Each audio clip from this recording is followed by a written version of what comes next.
எந்த கிரகம் புத்திர தோஷத்தை உருவாக்கியதோ அந்த கிரகத்தின் திசை அல்லது புத்தி காலத்தில் அந்த கிரகத்தின் அதிதேவதைக்கு அர்ச்சனை செய்து வழிபட்டால் தோஷம் விலகி புத்திர பாக்கியம் உண்டாகும்.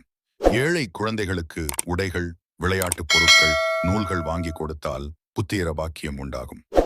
பௌர்ணமி தமிழ் மாதம் பிறப்பு.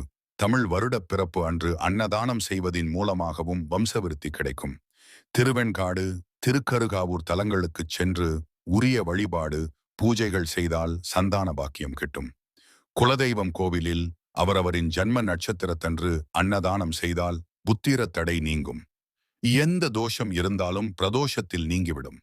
பிரதோஷ நாளில் அபிஷேகம் செய்தால் தோஷம் விலகி புத்திர பாக்கியம் கிடைக்கும். புத்திர தோஷ பாதிப்பு குறைய செல்ல வேண்டிய கோவில்கள்: அருள்மிகு சோமநாதர் திருக்கோவில், நீடூர், நாகப்பட்டினம். அருள்மிகு ஞானபுரீஸ்வரர் திருக்கோவில், திருவடி சூலம், காஞ்சிபுரம். அருள்மிகு அமரபணீஸ்வரர் திருக்கோவில், பாரியூர், ஈரோடு. அருள்மிகு கல்யாண விகிர்தீஸ்வரர் திருக்கோவில், வெஞ்சமாங்கூடலூர், கோர். அருள்மிகு செல்லாண்டி அம்மன் திருக்கோவில், உறையூர், திருச்சி. அருள்மிகு கோணேஸ்வரர் திருக்கோவில், குடவாசல், திருவாரூர்.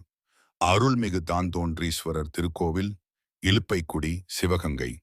அருள்மிகு வீரசேகரர் திருக்கோவில், சாக்கோட்டை, சிவகங்கை. அருள்மிகு திருநேத்திரநாதர் திருக்கோவில், திருப்பள்ளி முக்கூடல், திருவாரூர். அருள்மிகு ஆழிகண்டீஸ்வரர் திருக்கோவில், இடைக்காட்டூர், சிவகங்கை. அருள்மிகு சத்தியகிரீஸ்வரர் திருக்கோவில், திருப்பரங்குன்றம், மதுரை.